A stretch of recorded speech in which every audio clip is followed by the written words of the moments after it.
대전 충남 행정통합을 둘러싼 논의가 급물살을 타는 가운데 대통령 집무실과 국회 이전 등 세종시 행정수도 완성을 촉구한 김종민 무소속 의원,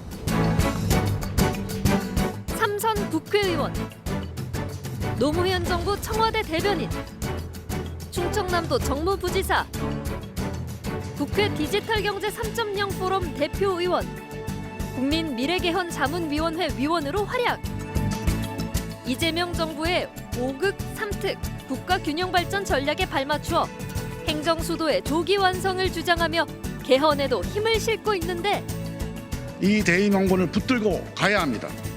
그래야 민주공화국을 지킬 수 있습니다.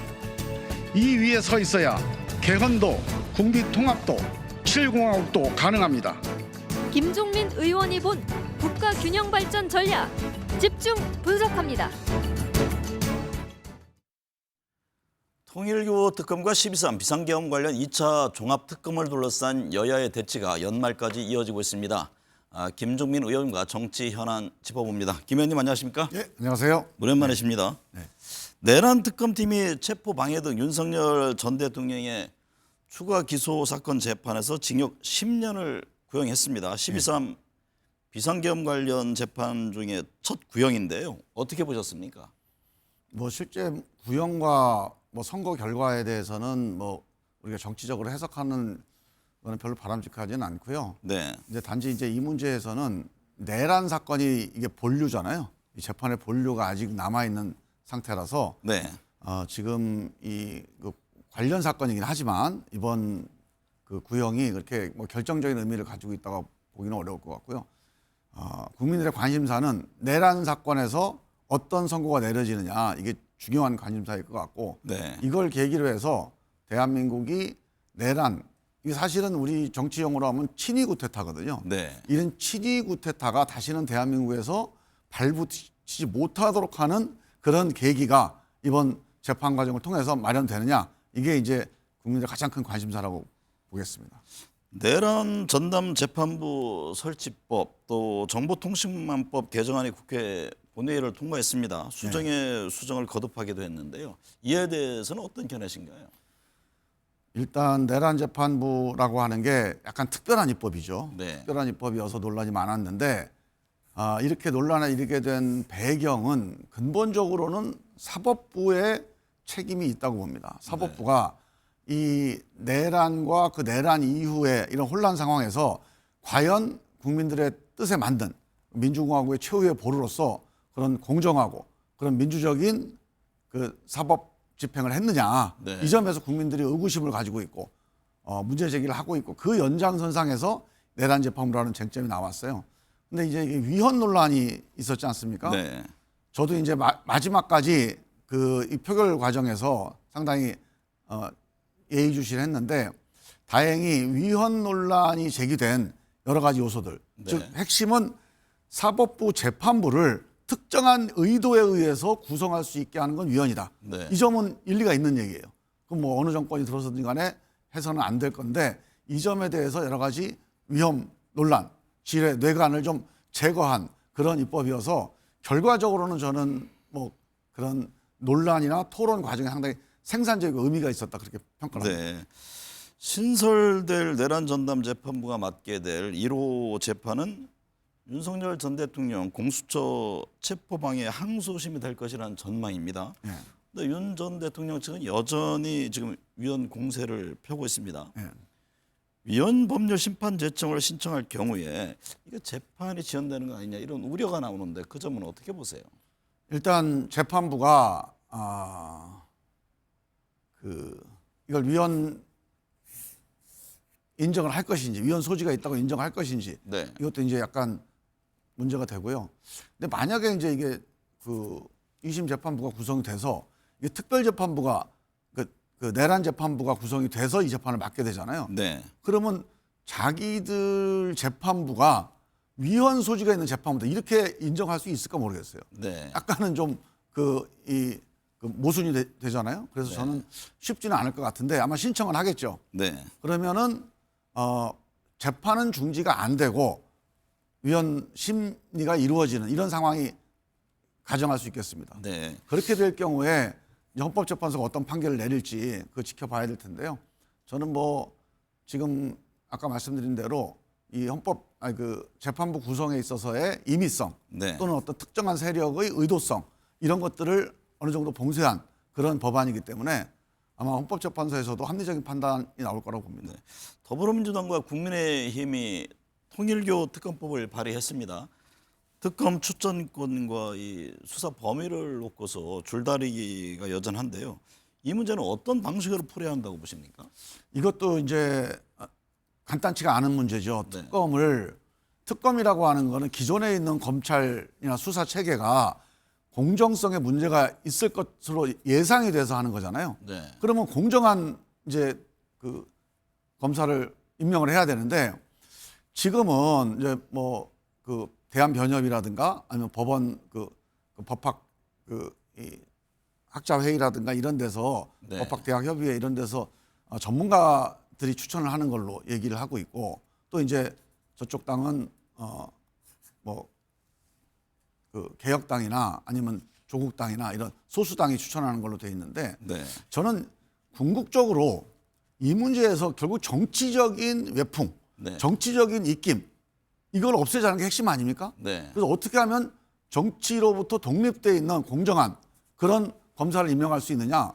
그래서 나는 여기에 사실은 국민참여추천위원회 같은 제도를 한번 가동해 보면 어떠냐 이런 생각이 들어요. 네. 지금 우리 방송국 방통위원장이나 그 공영방송 사장 임명할 때도 국민참여추천제라고 하는 제도가 도입이 됐잖아요. 네. 저는 앞으로 이제 사법 관련된 어떤 인사 추천하는 과정에서도 네. 예를 들면 이번에 뭐 이런 3명이 있다. 그럼 3명 중에 뭐 1명을 이런 국민참여 추천 과정을 통해서 국민들의 일반적인 시각으로 네. 보통 시민들의 시각으로 저 사람이 제일 공정하겠다.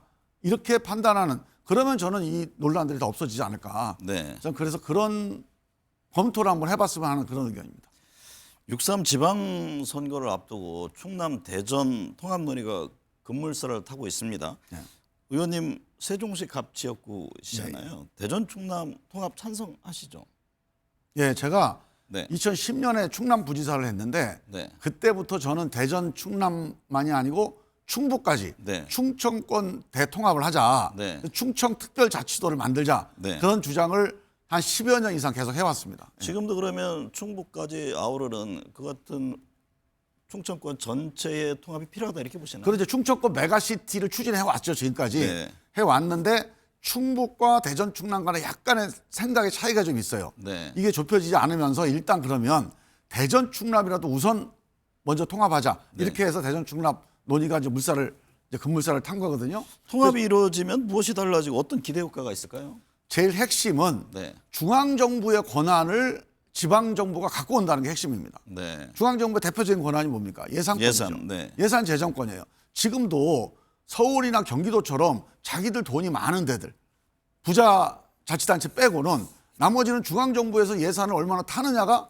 그 지역의 발전을 좌우해버립니다. 네. 그래서 똑같이 예를 들어 10조의 예산을 쓰더라도 그 예산을 중앙정부가 5조를 결정해서 내려주는 거하고 네. 10조 중에서 중앙정부가 꼭 결정해야 될 거 말고 나머지 한 7, 8조를 지방이 자체적으로 결정하는 거는 그 자치권의 근본적인 성격이 달라지거든요. 네. 그래서 이 점이 가장 큰 차이가 있다. 네. 그다음에 두 번째로는 세계로 나갈 수 있는 발판이 됩니다. 네. 우리가 대전시다. 인구 150만이에요.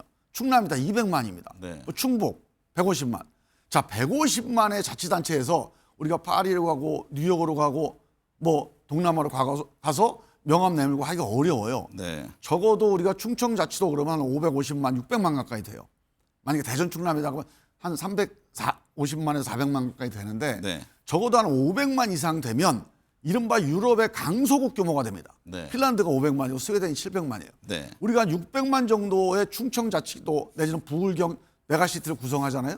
그러면 세계 어느 나라를 가든지 협상권을 갖게 돼요. 네. 그럼 그 지역 경제 발전을 위해서 세계적인 여러 나라들과 협상하거나 협력할 수 있는 그런 주체가 될 수 있다는 점에서 그리고 대학을 하나 예를 들어 볼게요. 네. 자, 우리 충북대가 있고 충남대가 있고 뭐 한밭대가 있고 공주대가 있고 국립대가 많이 있습니다. 국립대가 많은데 우리가 서울대 10개 만들기 얘기하잖아요. 네. 저는 글로벌 대학을 만들어야 된다. 네. 글로벌 대학을 만들려면 충남대, 충북대 무슨 공주대가 따로따로 각계 약진해서 못 만들어요. 적어도 UCLA, UC 버클리 이런 유니버시티 오브 캘리포니아 같은 대학을 만들어서 각 캠퍼스, 청주 캠퍼스, 천안 캠퍼스, 대전 캠퍼스, 유성 캠퍼스 이렇게 캠퍼스를 만들면 되거든요. 네. 이런 것들도 이렇게 메가시티를 만들었을 때 세계적인 대학을 함께 육성할 수가 있는 네. 그런 발판이 되는 거죠. 이런 점들이 이제 어떤 통합의 효과, 통합의 비전이라고 볼 수 있겠죠. 민주당에서는 지금 2월 중 특별법 발의, 3월 임시국회 처리, 6월 지방선거에서 통합특별시장 선출까지 가능하다는 입장인데요. 가능한 일정인가요? 뭐 입법적으로는 뭐 불가능하지는 않습니다. 네. 근데 문제는 이제 그 과정에서 공론이 모아져야 되는데 아쉬운 점은 그동안에 이 문제에 대해서 국민의힘의 단체장들이 주로 논의를 해왔어요. 네. 그 주장을 상대적으로 했었죠. 네. 예, 그 민주당 의원들이나 아니면 좀 진보적인 이런 시민사회에서는 이런 논의를 충분히 참여를 못한 상태입니다. 그래서 사실은 시간이 좀 짧아요. 네. 과연 어떤 방향으로 가야 되고 어디까지 해야 되는지 했을 때 중앙정부의 권한을 뭐를 우리가 갖고 와야 되는지 이런 논의가 좀 충분히 무르익어야 되는데 시간이 짧긴 하지만 짧은 시간이라도 아주 밀도 있고 집중적인 공론화 과정을 거쳐야 될 거다. 저는 그렇게 봅니다. 의원님은 세종 행정수도 완성을 오래전부터 예. 강조하고 있습니다. 전국의 지방자치단체가 2차 공공기관 이전을 기다리고 있기도 한데요. 예. 이재명 대통령 그 2차 공공기관 이전 등등 관련해서 이게 나눠 먹기식 이전이 아니라 직접 효과를 강화하는 방향으로 가야 한다. 이 점을 강조를 했습니다. 예. 지역균형 발전 측면에서 어떻게 보세요? 지난번 1차 공공기관 이전 때는 좀 주민 체감이 효과가 낮았다 이런 평가도 있잖아요. 이재명 대통령이 문제를 정확하게 짚은 건데요. 네. 지금 우리가 노무현 정부 때 공공기관 이전을 178개를 했습니다. 네. 아주 역사적인 일이에요. 네. 전두환 정권도 못했던 일이다. 네. 이렇게 평가를 받는 일인데 그때 아쉬운 점이 있어요. 우리가 너무 균형을 생각하다 보니까 균형은 뭐 분산이 꼭 균형이다. 네. 그래서 너무 분산을 강조했어요. 네. 그런데 사실은 전국적으로는 분산을 하되 그 지역과 권역에서는 좀 거점 중심 발전 전략으로 집중을 했으면 어땠을까? 네. 그러면 우리가 광주권이다, 뭐 충청권이다, 부경권이다, 대경권이다 이렇게 권역들이 있잖아요. 이 권역 중에서 우리가 이 새로 에너지를 투입했던 그 거점 지역은 수도권하고 좀 경쟁하거나 좀 수도권을 좀 쫓아갈 수 있는 네. 그런 경쟁력을 갖출 수 있도록 만들 수 있지 않았을까 생각이 드는데 이 기관을 여러 군데 배치를 하다 보니까 네. 너무 균형이라는 가치에 비중을 두다 보니까 이런 거점 중심 전략의 효과가 너무 없는 거죠. 그래서 지금 대통령이 말씀하신 집적 효과라는 게 되게 중요하거든요. 네. 이번에 2차 공공기관 이전할 때는 그 지역에서도 광주 주변에 어떤 거점 중심으로 해서 광주 전남권을 발전시킬 수 있는 거점에다 집중해서 몰아주면 네. 그게 나머지 시골에도 그 효과가 그 낙수 효과가 전달이 된다고 봐야 돼요. 네. 그래서 그런 점에서 한번 전략적인 검토를 해볼 필요가 있겠다. 세종 행정수도 완성을 위해 개헌이 필요하다는 주장이 나옵니다. 예. 과거 이제 헌법재판소가 대한민국 수도는 서울이라는 이 관습 헌법을 근거로 행정수도 이전을 제안한 바 있기 때문인데요. 개헌 필요성에 동의하시는지요? 저는 뭐 개헌은 필요한데 네. 이게 행정수도 이전이 꼭 개헌만으로 이루어지는 건 아닙니다. 네. 개헌의 핵심은 뭐냐면 국민적 합의예요. 네. 자, 국회 3분의 2, 국민 과반수. 이건 개헌의 핵심적인 키워드는 국민적 합의입니다. 행정수도는 국민적 합의가 필요하다는 거거든요. 자, 절차, 형식은 두 가지가 있어요. 네. 하나는 개헌안을 만들어서 개헌을 통과시키는 게 국민적 합의를 만들어내는 방법이기도 하고 네. 또 하나는 자 행정수도 특별법을 만들어요. 그래서 세종은 행정수도다. 서울은 수도인데 행정수도는 세종이다. 이렇게 이경제, 양경제로 갑니다. 네. 이런 법을 만들게 돼요. 그러면 이 법이 위헌이라고 누군가 주장을 해요. 그래서 이게 헌법재판소에서 다시 결정을 받아보면 헌법재판소가 20년 전과 다른 판단을 할 가능성이 매우 높습니다. 네. 제가 지금 있는 헌법재판관들의 구성이나 의견들을 간접적으로 여러 번 국회에서 인사청문회 할 때마다 여쭤봤어요. 네. 대부분이 20년 전의 판단에 대해서 흔쾌히 동의하지 않는 분들이 많아요. 네. 그렇다면 사회가 변했잖아요. 국민들 의식도 바뀌었어요. 그리고 이미 공무원들, 가족들 10만 명이 세종에 내려가서 대한민국 행정은 세종에서 이루어지고 있습니다. 네. 그렇다면 행정수도와 관련된 위헌 심판에서 나는 이번에 헌법재판소가 이거 위헌이 아니다라고 판례를 우리가 이제 대법원으로 보면 판례 변경이고 네. 헌법재판소로 보면 결정내 변경이라고 합니다. 네. 이 결정례를 변경할 가능성이 있다. 이렇게 되면 이것도 국민적 합의의 하나의 방법이라고 볼 수 있겠죠. 네. 여야 정치 원로들 사이에서는 내년 6.3 지방선거 전에 대통령 권력을 분산하는 방향의 개헌안을 준비해야 한다는 의견이 나옵니다. 개헌의 적절한 시기와 핵심 내용은 뭐가 돼야 한다고 보세요? 그건 이미 이제 이재명 정부가 2022년 대통령 후보 때도 약속을 했고 네. 이번에도 약속을 해서 네. 국정과제 1번이에요.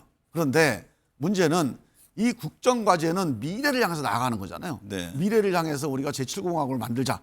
근데 지금 우리가 친위구테타 내란이라고 하는 과거에 완전히 발목이 잡혀져 있어요. 이 발목과 이 질곡을 풀어내는 해체하는 작업을 하고 있어요. 네. 이 과거의 내관을 해체하는 이 지뢰를 해체하는 작업을 무사히 끝내야 사실 미래로 갈 수 있다. 이런 국민적 에너지가 만들어질 수 있을 것 같은데 네. 저는 이번에 1심 판결을 계기로 해서 어느 정도 우리가 친위구테타와 내란에 대해서 국민적 심판이 내려진다면 대법원 확정 판결까지 가려면 꽤 오래 걸릴 수도 있겠죠. 네. 근데 1심 판결에서 그런 게 만들어진다면 이제 지방선거를 향해서 갈 때는 경제민생 그리고 제7공화국의 새로운 미래 AI 대전환 시대에 어떻게 우리 대한민국을 재설계할 것이냐. 이때 우리 민주공화국을 한 단계 업그레이드 시키는 다시는 친위구테타가 발붙이지 못하는 민주공화국을 어떻게 만들 거냐. 네. 이런 논의가 저는 이어질 것이다. 그래서 내란에 대한 심판이 좀 더 정리정돈이 되고 네. 이 바탕 위에서 경제민생과 미래를 향해서 미래 개헌을 향해서 나아가는 그런 로드맵이 필요하다고 봅니다. 청와대 시대가 3년 7개월 만에 다시 열립니다. 새 정부 출범 이후 어느덧 6개월이 지났는데요. 지금까지 이재명 정부의 국정 운영 전반적으로 어떻게 평가하고 계세요? 일단은 이재명 정부가 되게 어려운 시기에 집권을 했어요. 네. 그런데 이 어려운 시기에 집권을 했음에도 불구하고 상당히 빠르게 안정을 시켜서 정말 대한민국이 내란과 친위구테타로 흔들린 나라가 맞냐 네. 이런 생각이 들 정도로 상당히 안정이 돼가고 있다. 네. 그런 점에서 상당히 저는 의미가 있다고 보고요. 당장 오늘도 보니까 기획예산처 초대 장관에 이혜원 의원을 네. 내정을 했고 또 국민경제자문회의에 부의장. 김성식 전 의원을 부의장으로 임명을 했더라고요. 그래서 국민 통합정부로 가겠다. 네. 이런 메시지가 저는 강하게 담겨 있다고 보고 특별히 뭐 개혁이라든가 이런 거는 어떤 진영 간의 보수 진보 간의 다툼이 있을 수 있겠으나 경제 민생에 관해서는 국민 통합적 기조를 반드시 관철시키겠다. 네. 이런 의지가 담겨 있는 것 같아요. 저는 그게 되게 중요하다고 봅니다. 네. 경제 민생에 관해서는 국민 통합적 기조를 반드시 유지해야 사실 여야가 따로 있을 수 없죠. 이재명 정부도 살고 대한민국도 살고 네. 이 AI 대전환 시대에 우리가 반드시 이 대전환의 파도를 성공적으로 넘어설 수 있다. 그런 점에서 저는 이재명 정부가 지금까지 국정을 안정시키는 데 어느 정도 성공을 했는데 이제 본격적으로 거시경제의 지표가 안 좋잖아요. 네. 그다음에 민생도 아직 안 좋습니다. 이거를 해결해 나가는 데는 철저하게 국민 통합적 국정 기조, 그런 국정 역량, 옛날 링컨이나 루즈벨트가 했던 그런 통합 정부의 철학과 전략을 가지고 경제 민생을 헤쳐나가면 저는 이 기조를 더 상승시킬 수 있겠다. 네. 그런 점이 되게 더 중요한 과제로 남아있다고 봅니다. 요즘 의원님 가장 주안점을 두고 있는 현안은 어떤 건지 또 2026년 새해를 맞아서 정치가 가장 시급하게 풀어야 할 과제는 무엇이라고 보세요? 저는요, 우리가 이제 개혁은 지금 논의가 많이 되고 있어요. 뭐 사법개혁이든지 검찰개혁이든지 언론개혁이든지 정치개혁이 좀 남아있습니다. 네. 개헌과 선거법 이런 정치개혁이 하나 남아있고요. 네. 그런데 여기까지 우리가 개혁의 논의보다 이거를 바탕으로 하고 여기서 더 나가야 될 게 AI 대전환 시대에 대한민국을 어떻게 준비할 거냐. 당장 이번에 AI 시대에 어떻게 산업 발전할 거냐 이런 거는 이재명 정부가 상당히 많이 투자를 많이 하고 있습니다. 네. 국민성장펀드를 만들고. 그런데 이걸로 끝나는 게 아닙니다. AI 시대에 당장 산업이 발전하는 것만 이슈가 아니에요. 네. AI 시대 산업이 발전하면 무슨 일이 생깁니까? 일자리가 없어져요. 과연 AI 시대의 일자리 대전환 대책은 뭐냐? 네. 이게 20년, 30년 후의 일이 아니에요. 네. 5년 후에 닥칠 일입니다. 지금 준비해야 됩니다. 두 번째로 AI 시대에 일자리가 없어져요. 그다음에 조기 은퇴를 하게 됩니다. 자, 그러면 옛날에는 30년 일하고 한 10년, 15년 노후를 지냈는데 지금은 20년 일하고 30년, 40년 노후예요. 이 소득의 문제, 이거 네. 어떻게 할 거냐? 네. 국민들은 자산이 없어요. 코스피 5천 시대가 와도 투자할 돈이 없는데 어떻게 합니까? 이 국민들이 자산 소득을 얻게 하는 거, 근로소득만큼 해결한다. 이런 문제도 중요한 이슈예요. 네. 궁극적으로는 지금까지 대한민국 60년 동안 경제 민생이 어떻게 살았습니까? 어떻게 여기까지 왔습니까? 미국이라는 경제 영토, 중국이라는 경제 영토 때문에 우리가 30년을 발전해 온 거예요. 전 세계에서 대한민국밖에 없어요, 그런 나라가. 네. 그런데 이제는 미국, 중국이 우리 경제 영토가 아니에요. 우리가 국제 분업을 통해서 같이 상생 발전하는 관계가 아닙니다. 그냥 완전히 맞상대하는 경쟁 상대예요. 그랬을 때 우리의 경제 영토는 뭐냐? 5천만 갖고 안 되지 않냐? 그러면 우리 아시아에 있는 10억 인구를 우리 대한민국 경제 영토를 만들기 위해서 단순히 한류의 시장이 아니라 네. 대한민국 AI와 에너지 산업 이 경제 영토로 만드는 위한 국가 전략이 뭐냐? 사실 정치가 해야 될 일이 경제 영토를 확장시키는 일입니다. 네. 이게 앞으로 이재명 정부와 대한민국 정치권이 이 AI 대전을 준비하면서 가장 신경을 써야 될 그런 과제다, 저는 그렇게 봅니다. 민주당으로의 복당 문제는 어떤가요? 일단 저를 찍어준 분들이 민주당 당원과 민주당 지지자들이에요. 네. 그분들이 왜 복당 안 하냐고 항의도 많이 합니다. 네. 그 복당을 해야 제대로 일할 수 있고 행정수도 완성이라는 큰 국가적 과제에 보탬이 될 수 있죠. 네. 그래서 복당하는 게 전 이제 그 요구에 대해서 저는 일리가 있다고 보고 충분히 이제 경청하고 있는데 또 이거는 이해관계가 있거나 아니면 의견이 서로 다를 수가 있어요. 네. 그래서 당원들이 특히 세종시의 당원들이 어떤 판단을 하느냐 그는 그 순리에 의해서 결정 날 거다 이렇게 보고 한번 대화를 좀 해보려고 합니다. 네. 수도권에 사는 사람도 수도권에 살지 않는 사람도 모두가 바라는 국가 균형 발전, 여야의 대립과 공방을 넘어 이번에는 실질적인 성과로 이어질 수 있을지 지켜보겠습니다. 오늘 함께해 주셔서 감사합니다. 감사합니다.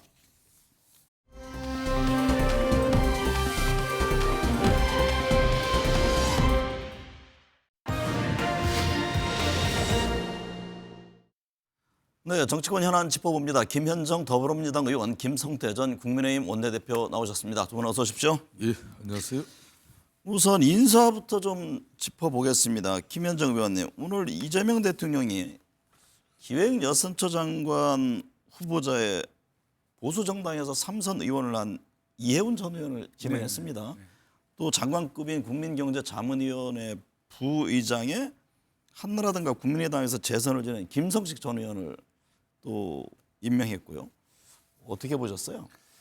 이재명 대통령의 그 인사 스타일이죠. 네. 실용주의 관점에서 그 전문성하고 그 뭐 이렇게 뭐랄까요, 그 전문성 같은 것을 되게 중시하지 않습니까? 그래서 네. 이해운 전 의원 같은 경우에는 KDI 출신이고 또 경제와 예산 통이라고 이미 알려져 있던 분 아닙니까? 네. 그런 분을 이제 적재적소에 탕평 인사의 측면도 있고 그래서 하신 것 같고 지난번 농림부 장관에 이어서 이제 또 두 분의 또 이런 국민의힘 출신 의원들을 또 이렇게 임명을 했는데 네. 이런 기조들은 그 이재명 정부 기간 내내 계속 이어질 것으로 예상되고 잘하고 있는 탕평 인사다라고 생각합니다. 네. 김성태 전 대표님, 이게 실용과 통합, 뭐 중도층 외연 확장 여러 해석들이 나옵니다. 어떻게 보셨어요? 먼저 보수 진영에서는 정말 뼈아픈 대목이죠. 네. 2025년을 이렇게 마무리하기 이전에 정말 이재명 대통령이 통합은 실력입니다. 이렇게 지난 대선 공간에서 한 이야기가 이게 흔 이야기가 아니구나. 이렇게 그런 측면에서 보수 우파 지지에는 특히 오늘 이제 발탁된 이해운 의원이나 김성식 전 의원 이런 분들 같은 경우는 대표적인 경제통이었습니다. 네. 그렇게 이해운 의원 같은 경우는 또 자기 시아버지가 내무부 장관, 내무부 장관까지 하고 또 울산에서 국회의원을 3번씩 이상 한 그런 보수 진영의 핵심 인사였거든요. 네. 그런 집안의 또 며느리이면서 이해운 의원 같은 경우는 또 보수 진영에서 대표적인 그런 경제통으로서 이름을 날렸고 네. 늘 당의 경제적인 뒷받침을 많이 해주던 그런 실력 있는 인사입니다. 네. 저런 분을 또 파격적으로 발탁했다는 것 이 자체가 정말 보수 진영에서는 뼈아픈 대목이 됐어요. 네. 김성식 의원 같은 경우는 한나라당 입당으로 시작해가지고 국민의당으로 이렇게 마무리는 했지만은 이 보수 진영에서 늘 핵심과 변화를 추구하는 그런 경제통이었습니다. 저런 분이 또 대통령이 직접 의장을 맡고 있는 국민경제자문회의의 상임 부의장을 맡았다는 것은 정말 연말에 아주 파격적인 인사고 네. 이 통합은 실력이라는 말이 중도 실용주의 정부를 넘어서 가지고 진정한 통합의 의미를 만들어내는 뭐 그런 저는 뭐 국민들 인식이 확산되겠다. 네. 뭐 이런 부분은 정말 보수 진영에서 거듭 이야기지만은 뼈아픈 대목입니다. 통합은 실력이다. 이 말이 좀 와닿네요. 김현정 의원님, 오늘 자정 3년 7개월 만에 청와대에 다시 봉황기가 휘날립니다. 용산 대통령실로 옮겼던 명분이 청와대라는 권위적 공간 탈피였는데 이재명 대통령 이를 위한 뭐 어떤 방안 내놓는다면서요? 네, 일단 뭐 처음에 이제 3년 윤석열 정부 들면서 구중궁궐을 탈피해서 국민 속으로를 외치면서 용산으로 이전을 했는데 이제 도어 스태핑을 몇 달 만에 이제 중단하고 네. 또 뭐 입틀막 정권이라는 그런 비판들을 많이 받았잖아요. 네. 특정 언론사를 뭐 전용기에 탑승을 금지시킨다든지 바이든 날리면 논란 등으로 입틀만 정권이라는 비판이 있었는데 그런 그 민심과 괴리된 그런 행보들 때문에 결국은 12.3 불법 개헌과 그 탄핵 그리고 파면까지 이어졌다라고 보여지거든요. 네. 그런 그 용산 시대 그런 탄핵과 파면의 그런 치욕적인 용산 시대를 마무리하고 비정상의 정상화를 한다는 차원에서의 청와대 복귀라고 그 의미를 좀 부여하고 싶고요. 네. 사실 이 국민과의 소통이라는 게 장소가 중요한 것이 아니라 네. 수평적인 소통을 하겠다는 그 대통령의 의지가 상당히 중요한 그렇죠. 거 아니겠습니까? 네. 그런 차원에서 보면 이재명 대통령은 지금까지도 뭐 국무회의라든지 수보회의라든지 부처 업무 보고라든지 이런 것들을 국민들께 다 생중계하셨고 또 전국을 돌면서 타운홀 미팅을 하면서 또 국민과 직접 소통을 하고 있는 업무 모습들을 보고도 다 네. 그 라이브로다가 볼 수 있었고. 예, 그렇게 보고 그런 모습들을 보여주고 있기 때문에 이번에 이제 이전하더라도 그 업무동이라고 하는 여민 일관에서 비서실장, 정치실장, 안보실장, 3실장과 같이 근무하기로 또 했다고 하지 않습니까? 네. 그래서 상시적인 소통 체계를 좀 갖춰 놓겠다는 것이고 또 그 대통령의 일정이라든지 국정 운영 등에 대한 것도 다 생중계로 이렇게 중계할 예정이다라고 해서 국민과 소통을 계속해서 이어나가겠다라고 하시는 거고 또 이런 그 수평적인 소통 행보에 대해서 우리 국민들도 민심도 여론조사를 통해서 확인한 바에 의하면 상당히 높게 평가하고 계시기 때문에 앞으로도 임기 내내 이런 소통 행보는 계속 이어질 것이다라고 생각합니다. 김성태 전 대표님, 이제 방금 김 의원 말씀하셨듯이 윤석열 정부 용산 시대 대통령 참모진, 뭐 기자단 한 건물에 모여 있었지만 불통 문제 계속 불거졌잖아요. 얼마나 수평적인 소통을 실천하느냐 이게 중요한 거 아닙니까? 그러니까 윤석열 전 대통령께서는 이제 청와대가 권위주의적이고 폐쇄적이면서 제왕적 대통령의 어떤 상징으로 여겨졌기 때문에 소통을 중시하는 그런 대통령으로서 청와대 시대를 접은 거 아니겠습니까? 네. 그리고 이제 용산 시대를 열은 건데 윤석열 정부의 소통 문제는 임기 초기부터 현재까지 지난 뭐 대통령 그러니까 12.3 비상계엄 이전까지도 국정 운영의 핵심적인 비판 지점으로 늘 꼽혀왔죠. 네. 소통이 되지 않으니까 정치가 실종이 되는 것이고 국민들과 더 큰 괴리가 만들어지는 거 아니겠습니까? 그러니까 저는 그런 측면에서 이재명 대통령 같은 경우는 또 전임 대통령의 어떤 그런 패착을 갖다가 전철을 받지 않는 그런 과정으로서 이제 청와대로 이전한 부분은 저는 그 부분은 판단은 뭐 잘했다고 봅니다. 네. 뭐 경호 문제나 또 뭐 대통령실의 어떤 그런 업무를 집중시키는 그런 효과적인 측면에서는 청와대만큼 뭐 좋은 공간이 또 없죠. 그렇지만 이제 늘 청와대가 그러면 권력의 상징이고 일방통행식 어떤 제왕적 국정 운영 방식으로 국민들로부터 늘 그런 거리가 먼 그런 어떤 국정 운영 방식이 아니라 이제 더욱더 소통을 강화하는 그런 청와대 대통령으로서 뭐 좋은 이미지를 만들어가는 그런 대통령이 되길 바라는 네. 거죠. 김 의원님, 이재명 대통령이 2030년을 목표로 세종 집무실 건립을 공약했는데요. 네. 이 대통령 임기 안에 대통령실 세종으로의 완전 이전 가능할까요?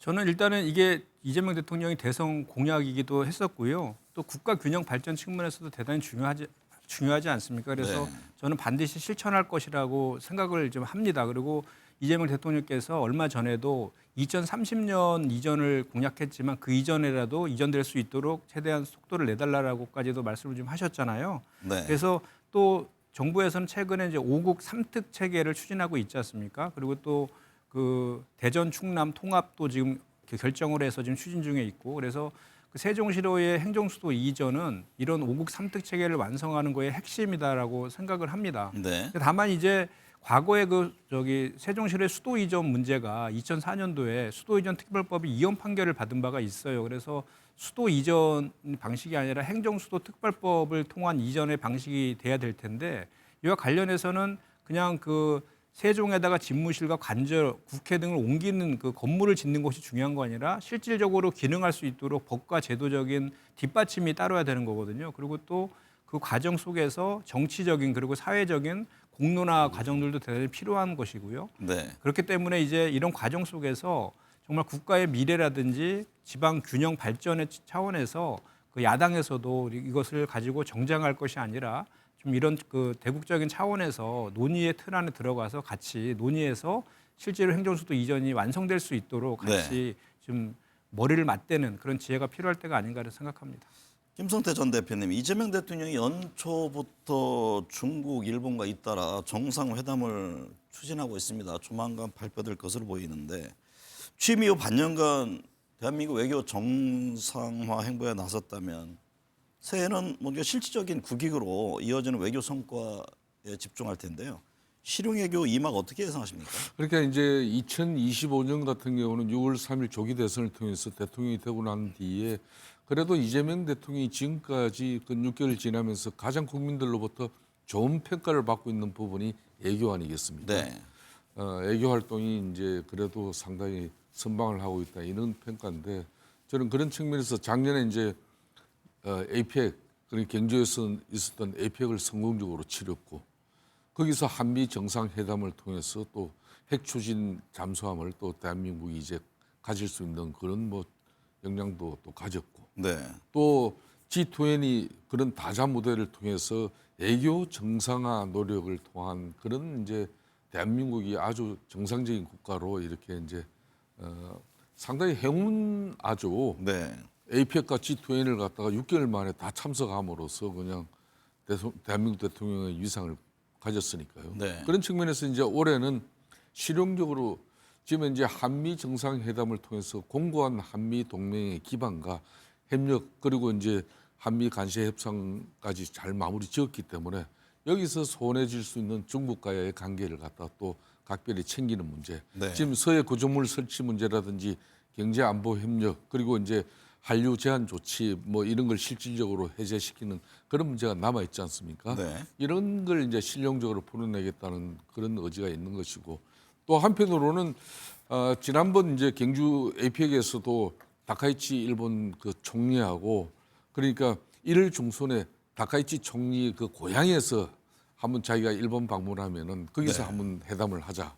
그게 일본 나라행위거든요. 네. 그래서 이제 이 딱딱한 정상회담을 넘어선 어떤 감성 해결을 갖다 다카이치 또 일본 여성 총리하고는 펼쳐나갈 그런 이제 그 중국, 일본 이런 애교 그림 저는 괜찮은 것 같습니다. 네. 뭐그 이전에 이제 한국 정치를 좀 더 여야 간의 협치 정부를 만들어냈는데 이재명 대통령의 적극적인 또 중재 노력이 또 필요하다고 보죠.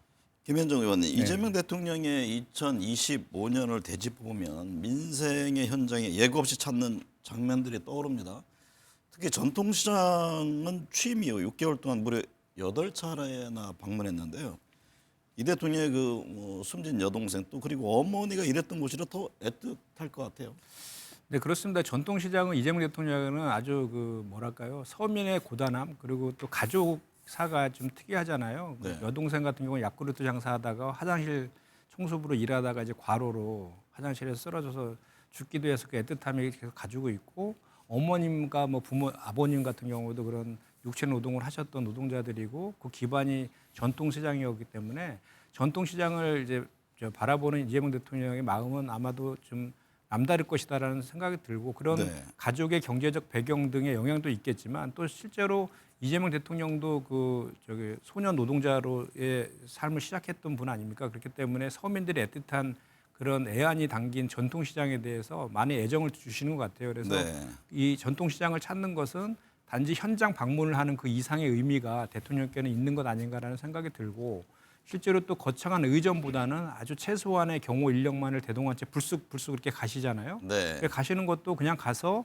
그냥 뭐랄까요 전통시장을 돌았다는 그런 모양을 연출하는 것이 아니라 실제로 거기 있는 그 상인분들하고 그 소통을 하고 또 그 자리에서 어르신들이 얼마 전에도 부전시장에 갔는데 어르신들이 하는 얘기들에 대해서 허투루 듣는 것이 아니라 비서실장 불러가지고 이 얘기에 대해서 검토해서 보고하세요라고 하지 않습니까? 그래서 네. 현장에서 했던 소통 것들을 정책으로 바로 이어가는 그런 차원의 그런 국정 운영을 하고 계신 것이고 이런 모습들은 우리 그 서민들이나 국민들이 보셨을 때 상당히 대통령이 정말 우리 그 서민과 국민들을 이해하시구나라는 그런 메시지를 충분히 그 전달할 수 있어서 감성적 측면에서 대단히 좀 좋은 그런 행보라고 보여지고 특히나 그런 현장에서 있는 그런 의견들을 정책으로 실제로 연결시키는 그 디테일에서는 정말 누구도 따라갈 수 없는 그런 능력을 네. 가지신 거 아닌가 이런 생각을 해봅니다. 김성태 전 대표님, 김 전 대표가 보시기에 2025년 한 해 이재명 대통령의 가장 인상적인 모습은 어떤 겁니까? 저는 아무래도 이제 분열은 무능의 결과이고 또 통합은 유능함의 어떤 그런 증거이다. 뭐 이런 이야기를 갖다가 이제 이재명 대통령이 하면서 특히 이제 2025년 같은 경우는 이재명 대통령 입장에서는 개인적인 사법 리스크의 어떤 고비를 넘어가지고 국가의 대통령까지 되는 어떤 그런 또 변화, 엄청난 이 격변 속에서 그렇게 또 맞이한 대통령으로서 상당히 그 리더십에 대해서 상당히 그 걱정과 우려 그런 게 많았는데 그런 측면에서 그걸 시험받고 또 증명해낸 그런 한 해다. 그런 측면에서 저는 뭐 가장 큰 점수를 부여하고 싶은 부분이 통합 노력이라는 거죠. 네. 오늘 특히 저는 이해운 이 방송 전원. 들어오기 전에 뭐 단행한 그 보수 진영의 사람들 갖다 그것도 기획예산처 초대 장관 또 뭐 경제자문회의 상임부의장 이게 실질적으로 이재명 정부의 경제 정책이라든지 경제를 실질적으로 예산을 수반해가지고 뒷받침할 수 있는 가장 핵심적인 인사를 보수적 사람들 갖다 썼다는 거. 네. 저는 이게 가장 인상적이에요. 네. 더 이상 뭐 어떤 인상적인 얘기를 할 수가 없는 것 같아요. 네. 김현정 의원님, 정치권 움직임 살펴보겠습니다. 김 의원이 올해 정치권의 모습을 한 단어로 정리한다면 어떤 겁니까? 경랑의 1년이었던 것 같습니다. 경랑의 1년. 네. 네. 지난 그 12.3 불법 계엄 그리고 이후에 탄핵, 파면 국면을 이제 그 거치면서 이제 3대 특검이 발족해서 그 내란과 국정농단에 대해서 지금 수사를 하고 해왔지 않습니까? 그리고 내일 이제 김건희 특검의 수사 기간이 만료가 돼서 3대 특검의 수사 기간이 이제 만료가 되고 있는데 그 과정 속에서 이제 3대 특검하는 과정 속에서 윤석열의 그런 내란 행위들이라든지 국정농단의 많은 의혹들이 국민들이 좀 알게 되었고 네. 또 이제 우리 더불어민주당 입장에서는 3대 개혁해가지고 검찰 개혁, 사법 개혁, 언론 개혁들을 계속 추동했었잖아요. 지금 이제 사법 개혁 또 이제 내년 초에서 완성을 하려고 하는 계획을 갖고 있는데 그 과정 속에서 여야 간에 정말 그 치열한 공방과 대립이 지금 있었던 것 같아요. 네. 그리고 이제 지금도 지금 뭐 2차 종합 특검이라든지 통일교 특검이라든지 사법개혁과 관련된 것들에 대해서는 계속해서 국민의힘에서 민생 법안들을 발목 잡으면서까지 필리버스터로 지금 그 저항하고 있는 이런 과정들입니다. 네. 그런데 이제 저희 더불어민주당 입장에서 보면은 이 내란이라는 것은 반역죄 아닙니까? 그 반역죄는 어떻게 타협의 대상이 될 수가 없습니다. 그래서 단죄를 해야 되는 영역이기 때문에 타협할 수 없다는 것이고 조속하게 그래서 내란 청산 그것도 그런 것들을 그 단죄하라는 것이 국민의 명령이기도 하기 때문에 그 내란 청산을 빨리 하고 그다음에 이제 국민 통합으로 넘어가서 민생 경제를 살리는 네네. 그런 그 새해 26년도가 되기를 고대하고 네. 그런 과정 속에서 민생 경제와 국가를 좀 우선시하는 첫 순위로 둔 그런 여야 간의 관계를 이제 회복할 수 있도록 야당의 협조도 좀 기대해 봅니다. 국민의힘에 이어 더불어민주당도 통일교 특검법을 제출한 가운데 뭐 양당 공방 주말에도 이어지고 있습니다. 민주당이 특검 법안에 신천지 의혹을 포함시키자 국민의힘은 물타기라면서 반발했네요. 그러니까 지난 8월달 민중기 특검에 의해서 이제 통일교 윤영호 본부장이 그 특검에 진술을 한 내용이 국민의힘 진영의 인사들뿐만 아니라 민주당 인사들에게도 검품이 살포됐고 통일교 관련한 그런 사업들에 대해서 또 협조를 구하는 그런 측면에서의 그런 자신들의 노력이 있었다. 그걸 진술했는데 민중기 특검 같은 경우는 국민의힘 인사들에 한해서만 선택적 수사를 통해서 권성동 전 원내대표라든지 뭐 이런 사람들 구속 수감까지 돼 있는 상태 아니겠습니까? 네. 그러면은 통일교에 집중돼야 되는데 여기에 지금 현재 민주당이 제출한 특검법안은 신천지까지 하자. 그런 이건 물타기가 되는 거죠. 그런 측면에서 저는 방탄용 수사 대상을 제외하고자 하는 그런 특검법안이고 또 한편으로는 물타기 의혹을 또 함으로써 국민의힘이 주장하는 또 개혁신당이 야권 공조로서 이뤄내는 그런 특검 법안을 무력화시키는 그런 법안 이상 이하도 아니다 이렇게 보고 있습니다. 김 의원님, 네. 반면에 민주당은 정치와 종교, 정규 유착 수사에 성역이 있어서는 안 된다 이런 입장이네요. 그렇습니다. 그 통일교 의혹과 관련돼서 핵심은 헌법에서 그 금지하고 있는 종교 유착의 비리를 밝혀내는 것입니다. 그래서 실제로 지난 그 통일교 의혹과 관련해서 그 지난 대선에 그 통일교가 이제 윤석열 후보를 대선 후보로 지지를 결정하면서 그를 도와주기 위해서 대선 자금으로 권성동 의원에게 1억 원의 뇌물을 전달하고 각종 청탁을 했다. 여기서부터 시작된 거 아닙니까? 그리고 그런 과정 속에서 그 또 권성동 의원이 당대표 출마했을 때에 도와주기 위해서 집단적으로 당원에 가입해서 또 헌법에 규정된 정당 민주주의를 훼손했던 그런 것들이 사실 의혹의 실체였거든요. 그렇기 때문에 그 종교 유착을 떼어놓고는 통일교 특검이 의미가 없는 것이죠. 그런데 지금 그 신천지 의혹과 관련해서 저희가 추가했던 것은 이게 저희가 그 근거 없이 더불어민주당에서 하는 얘기가 아니라 과거에 그 국민의힘의 전신에서 대표를 맡았던 그리고 국민의힘의 대선 경선 후보였던 홍준표 전 대표께서 구체적으로 신천지가 자기 윤석열과의 대선 경선 과정에서 그 집단적인 그 당원 가입을 통해 갖고 본인이 여론조사에서는 이겼지만 당원에서 져서 후보를 박탈당했다라는 그 이야기를 이만희 교주로부터 직접 들었다라고 구체적으로 진술하고 얘기를 하고 있잖아요. 그럼 당연히 종교 유착과 관련된 거에 있어서 이 부분은 포함하는 것이 맞다라고 보여지고요. 그리고 이제 국민의힘에서도 처음에 이게 통일교 의혹과 관련해서 갑자기 이제 전재수 의원과 관련된 의혹이 나오니까 이거를 특검하자고 세게 주장한 거 아닙니까? 그거에 대해서 그 국수본에서 아주 빛의 속도로 엄정하게 수사를 하고 있기 때문에 그 수사가 미진하면 그때 가서 하자라고 민주당이 얘기를 했잖아요. 그러니까 이제 국민의힘에서는 계속해서 정치 특검, 그러니까 우리가 받지 않을 거라고 생각하고 특검 계속 주장했는데 저희가 전격적으로 받다 보니까 이제 와서는 이제 슬그머니 발을 빼는 그런 모양새 같아요. 그래서 지금 저기 제3자 특검 추천도 우리가 받았지 않습니까? 그렇기 때문에 종교 유착과 관련된 모든 것들을 그 수사선상에 올려놓고 하는 것이 국민의 뜻이고 특검의 존재 이유라고 생각합니다. 김성태 전 대표님, 김병기 더불어민주당 원내대표를 둘러싼 각종 특혜 의혹이 연일 논란이 되고 있습니다. 국민의힘은 어느 것 하나 갑에 넘길 사안이 아니라면서 의원직 사퇴를 요구하고 있습니다. 참 안타까운 대목이지만은 이제 김병기 원내대표 같은 경우는 집권당의 원내대표입니다. 집권당의 원내대표 같은 경우는 대한민국 권력 서열을 굳이 매기면은 15위에서 한 17위 정도 되는 아주 중한 자리예요. 그렇기 때문에 공인 중에 공인이죠. 팽의원도 아니고 집권당 원내대표입니다. 저는 그런 측면에서 김병기 이제 원내대표를 둘러싼 그런 문제점들은 주로 이제 특혜 의혹이고 가족들을 둘러싼 그리고 또 아울러서 기업가의 그런 유착 의혹이고 또 아울러서 이제 보좌진들에 대한 갑질 및 사적 돈 그런 문제 아니겠습니까? 저는 그런 측면에서 뭐 정치를 좀 하는 사람들 입장에서는 참 이 보좌진들하고 이런 문제가 발생하면은 특히 공인 권력자들 입장에서는 아래 사람들하고 다투는 게 아닙니다. 그냥 모든 게 내 부득의 소치로 지금부터라도 이걸 아우르고 추스려 나가는 그런 진정성 있는 성찰과 자성 노력의 시간이 더 중요한 것이지 누굴 탓하고 원망하면 뭐 하겠습니까? 그런 측면에서 당에서도 많은 걱정과 우려를 하고 있겠죠. 김현정 의원님, 민주당 내부에서도 김 원내대표가 거취를 정해야 한다는 목소리가 나오고 있네요. 특히 정청래 대표 이번 사태를 심각하게 보고 있다면서 조만간 발표할 입장을 지켜보겠다 이런 말을 했습니다. 어떤 의미입니까? 네.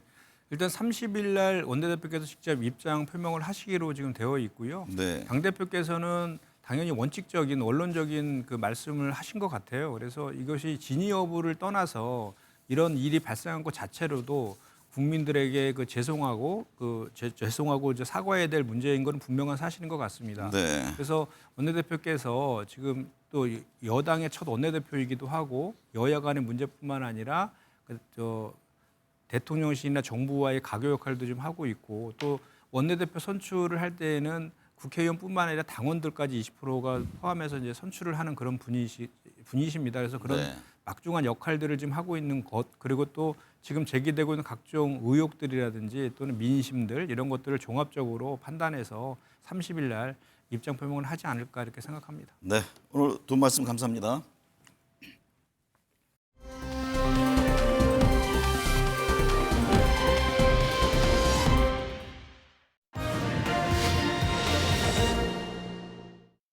네, 한 주간 여론 흐름 짚어봅니다. 김미연 RN서치 소장, 배종찬 인사이트 K 소장 나오셨습니다. 두 분 어서 오십시오. 안녕하십니까? 네.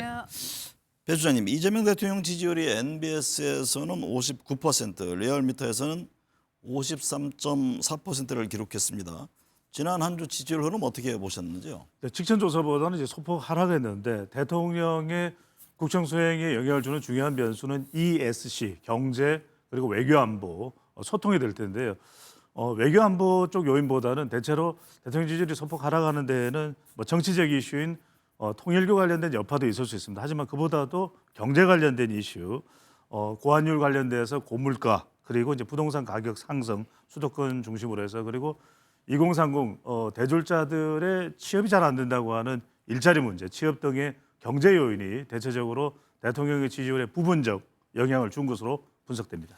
김 소장님, 방금 배 소장께서 말씀하셨듯이 이재명 대통령 지지율 NBS 리얼미터에서 소폭 하락했는데요. 고환율이 영향을 준 것 아니냐 이런 분석이 나오는데 주 후반에 원달러 환율이 하락했잖아요. 이재명 대통령 지지율에도 곧바로 영향을 미칠까요? 저는 쉽지 않아 보입니다. 왜냐하면은 그 이번 조사 결과를 보면 MBS 조사 결과를 보면 직전 조사 대비 20대에서 지지율이 9%포인트 하락을 했습니다. 네. 이 MBS 조사뿐만 아니라 갤럽 조사 12월 달 들어서 나온 조사 결과를 보면 20대에서 대통령 국정 지지율이 하락하는 모양새를 보이고 있는데요.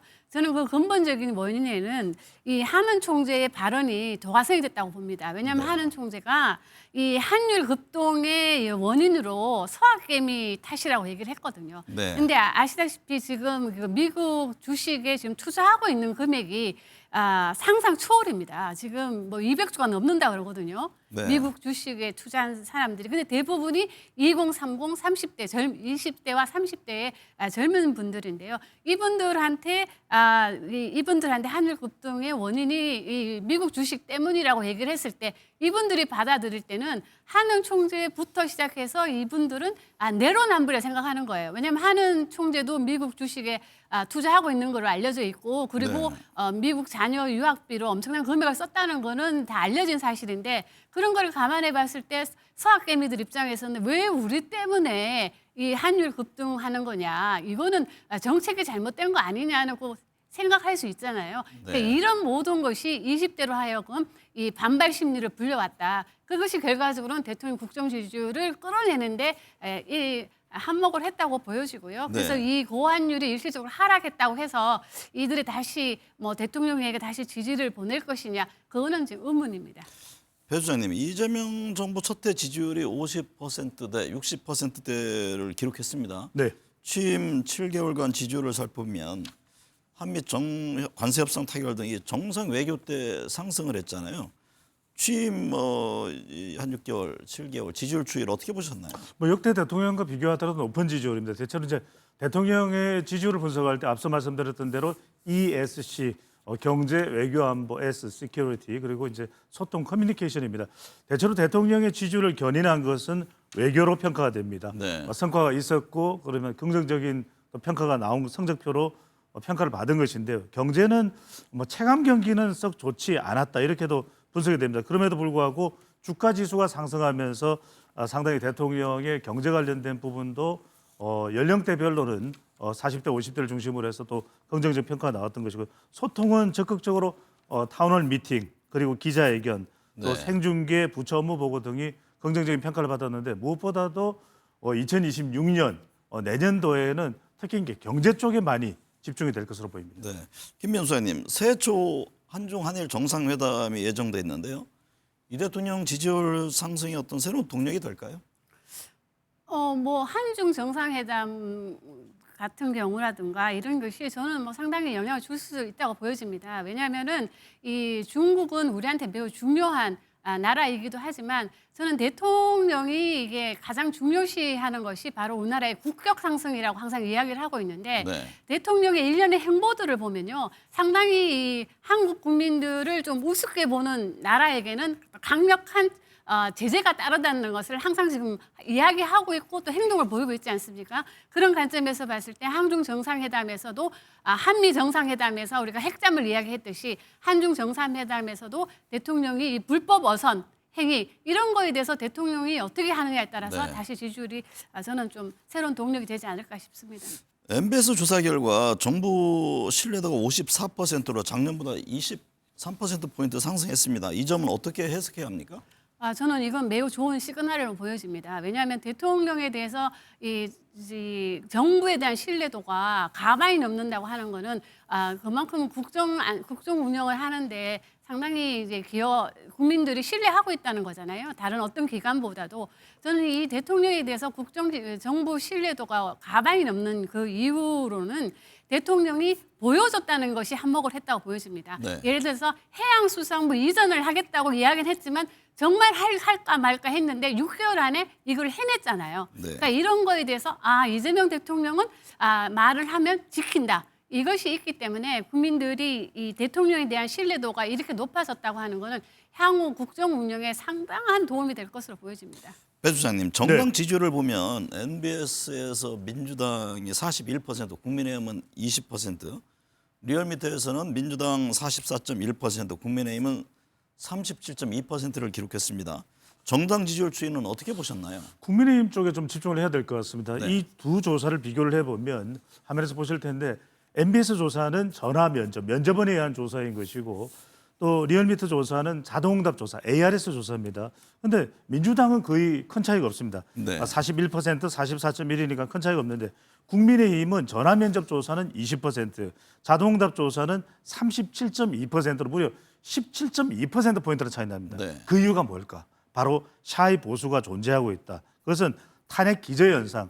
보수청에서는 이런 조사를 했을 때 전화 면접 조사에서 당당하게 또는 적극적으로 국민의힘을 지지한다는 의사표명을 못하고 있는 것이고 그만큼 네. 지금 국민의힘의 상황 자체 그리고 탄핵 국면의 이 기저현상, 윤석열 전 대통령 관련된 이슈 또 각종 재판들 이런 부분들이 국민의힘 지지율 선택에 응답에 영향을 주고 있는 것으로 보입니다. 김 소장님, 방금 이제 배 소장께서는 샤이 보수 얘기를 했는데 리얼미터 조사에 따르면 여야 지지율 격차가 한 자릿수대로 줄어들었습니다.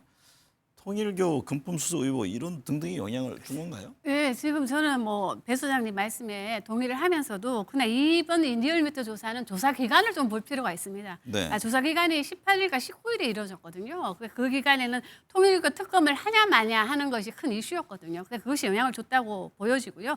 그러나 향후 이 지지율은 상당히 좀 출렁일 걸로 보여지고 있는데 지금 민주당에 지금 악재가 있지 않습니까? 원내대표 문제 네. 이런 것이 상당히 영향을 미칠 걸로 보여지고 반면에 국민의힘은 이 민주당 악재에 따른 어떤 반사이익을 볼 수 있을까 하는 그런 의문도 좀 들 수 있기 때문에 향후 지지율은 상당히 양당의 지지율은 출렁일 걸로 예상이 됩니다. 배 주장님, MBS 여론조사를 보면 국민의힘 지지율이 대구 경북 TK 지역에서 2주새 40%에서 19%로 급락했습니다. 예. 보수층의 이탈 현상 이거 어떻게 해석을 해야 합니까? 가장 큰 이유는 이 보수의 심장이라고 하면 대구 경북입니다. 그런데 대구 경북에서도 이렇게 지지율이 나오는 이유는 뭘까? 상당히 이탈하고 있다. 무당 쪽으로 옮겨갔다. 민주당 쪽으로 간 건 아니라고 보더라도 상당히 이 무당 쪽으로 많이 갔다고 일부는 또 민주당 쪽으로 갔을 수도 있는 것이고 이렇게 볼 수밖에 없는 이유는 말 그대로 국민의힘 보수청의 이 혼돈 현상이 장기화되고 있다. 그러다 보니까 피로감에 따른 이탈 현상인데 TK, PK마저도 이렇다는 겁니다. 그렇다면 근본적으로는 무당 지금 20대, 70대 그리고 또 자영업층, 무당층 또 보수 성향이지만 지지하는 정당이 없다고 응답하는 이들이 존재한다라는 겁니다. 그렇다면 결과적으로는 이 지도부의 국민의힘 지도부의 이 혼란한 현상이 계속되고 있다. 피로감으로 이제 지지층들에게는 전달이 됐다고 볼 수 있겠죠. 이른바 중수층, 중도층, 수도권 그리고 청년층이 유입되지 않는 현상. 바로 이제 3P인데 짧게 말씀드리면 첫 번째 P는 제가 정당 지지를 말씀드릴 때 필로소피. 이 철학적으로 좀 더 중도 외연을 확대해야 되는데 지금 이른바 윤어게인 그리고 탄핵 찬반에 대한 부분이 정리되지 못해서 중도층이 못 들어오는 이유. 물론 이제 장동혁 대표는 1월부터는 변화가 있다고 이야기는 하고 있습니다만 그다음에 P는 팔러시, 대안과 관련된 부분, 경제와 안보와 관련된 대안이 안 나오고 있다는 것. 마지막으로는 P입니다. 피플.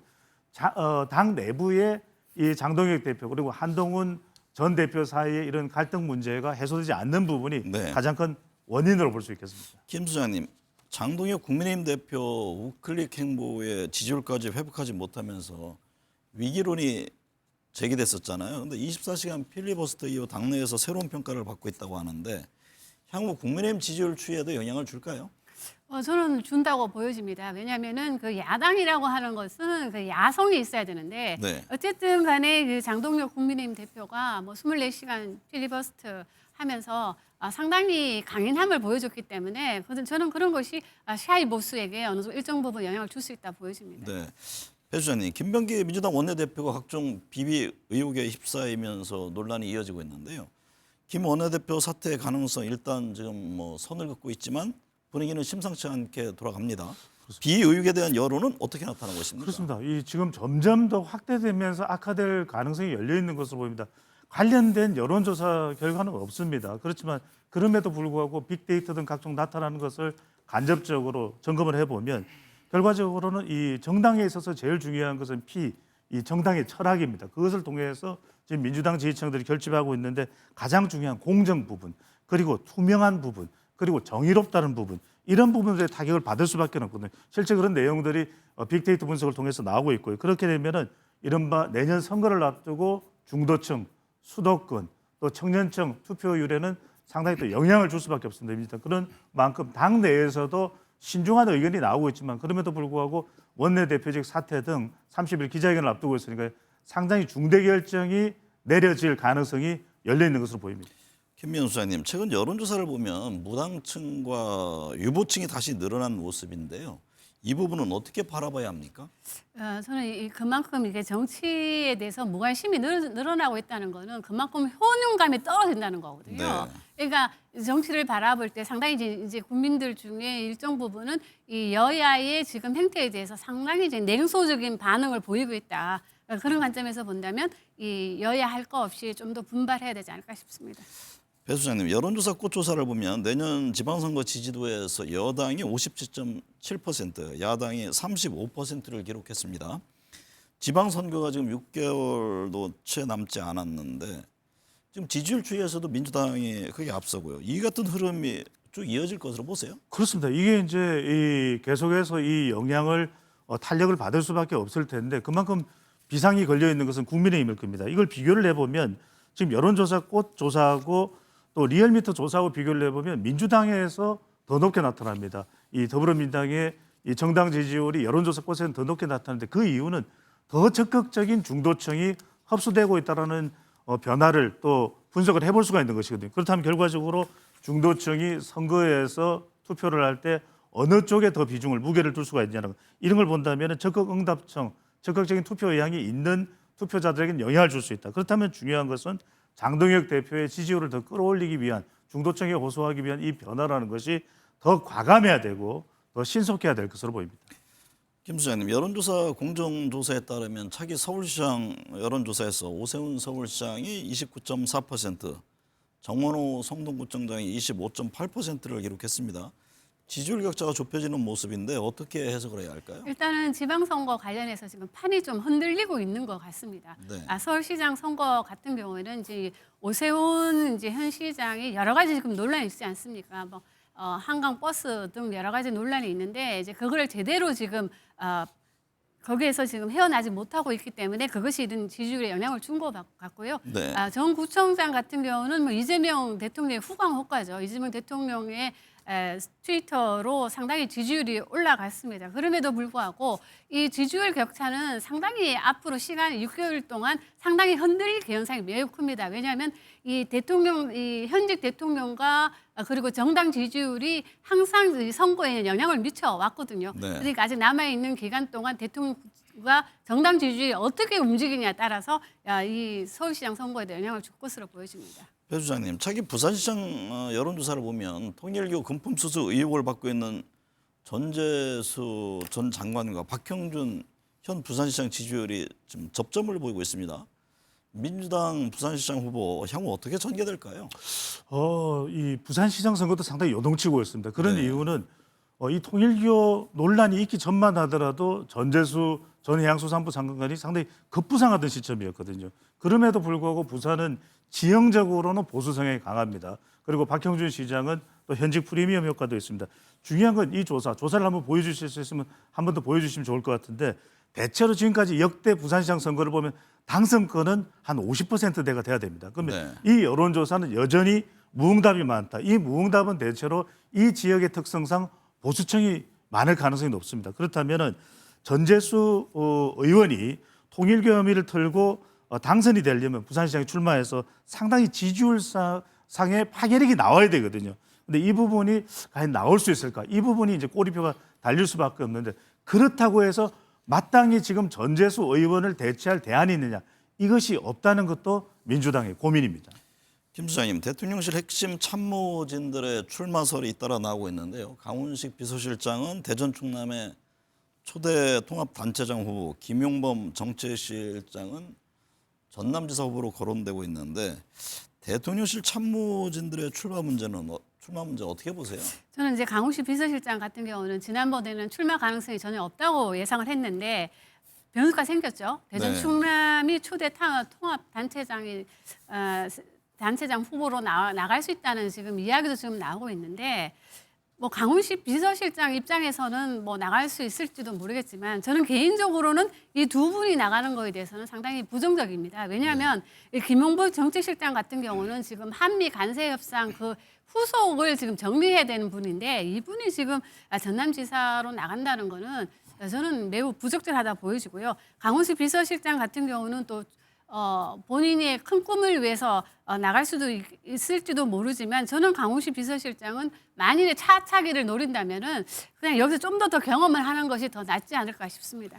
배 수장님, 통일교 특검이 출범 초일기에 들어갔습니다. 민주당은 지지층 여론동의 압박에 통일교 특검을 수용했고요.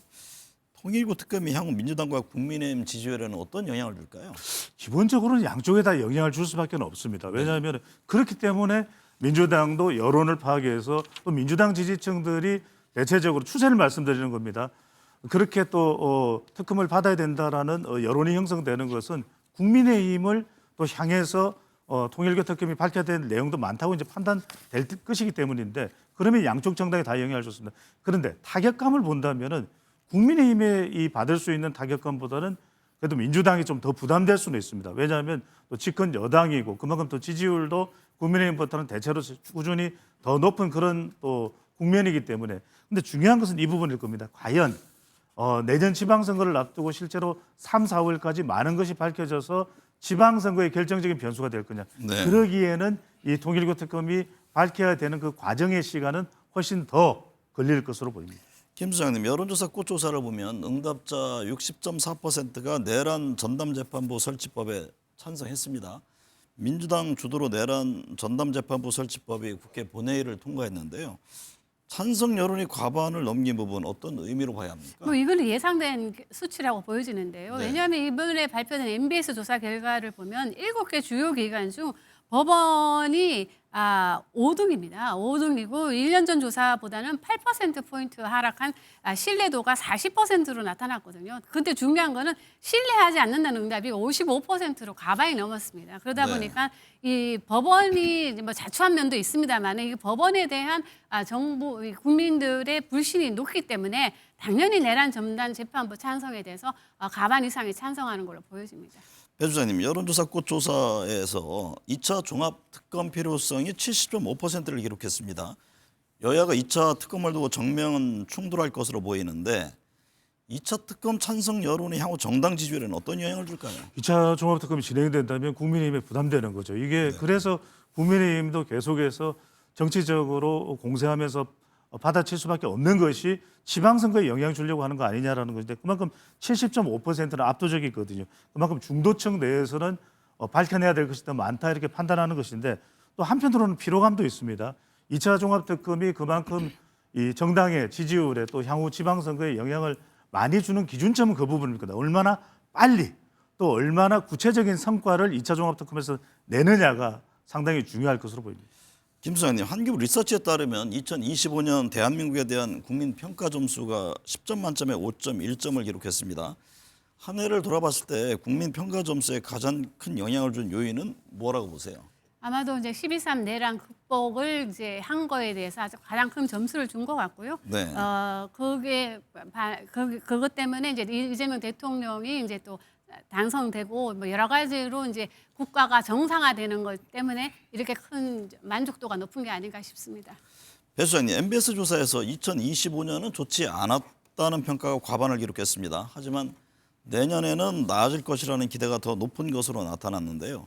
내년에 대한 기대감이 더 높은 이유는 어떻게 보시나요? 가장 큰 이유는 경제적으로 봐야 될 것 같습니다. 네. 올해 워낙 정치적으로 안 좋았기 때문에 적어도 내년에는 경제 기대감, 주가 또 부동산 또 취업에 관련해서 좀 더 나아지지 않겠느냐. 왜냐하면 지방선거도 있고 정부는 더 적극적으로 정책 추진할 수밖에 없을 테고 대체로 연령대로 보더라도 30대, 40대, 50대에서 내년에 경제적인 차원에서의 기대감이 커졌고 직업상으로 보더라도 화이트 칼라, 블루 칼라 쪽에서 많이 집중되고 있는 결과로 보입니다. 김 수장님, 이번 주 어떤 점 눈여겨봅니까? 저는 뭐 역시 뭐 고 환율이 어떻게 정리되느냐가 제일 관심이 있고요. 또 하나는 이제 이 MBS 조사 결과를 보면 고용 창출이 매우 중요하다고 얘기했거든요. 역시 네. 경제라고 보여집니다. 네, 오늘 두 분 말씀 감사합니다. 고맙습니다.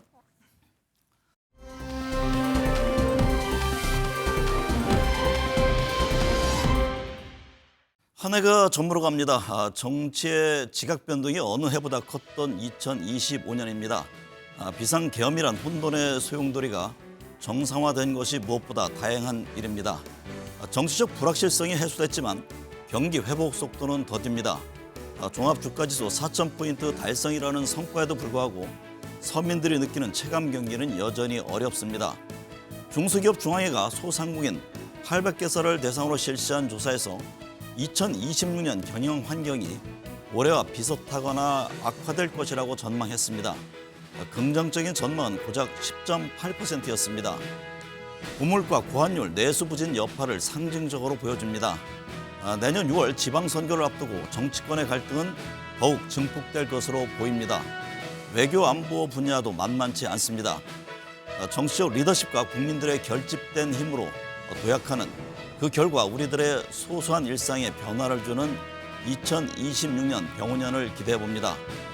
한 해를 보내면서 안도현의 시 한 구절이 떠오릅니다. 연탄재를 함부로 차지 마라. 너는 누구에게 한 번이라도 뜨거운 사람이었느냐. 기쁨과 희망의 새해 맞으시길 기원합니다. 시청해 주신 여러분 감사합니다.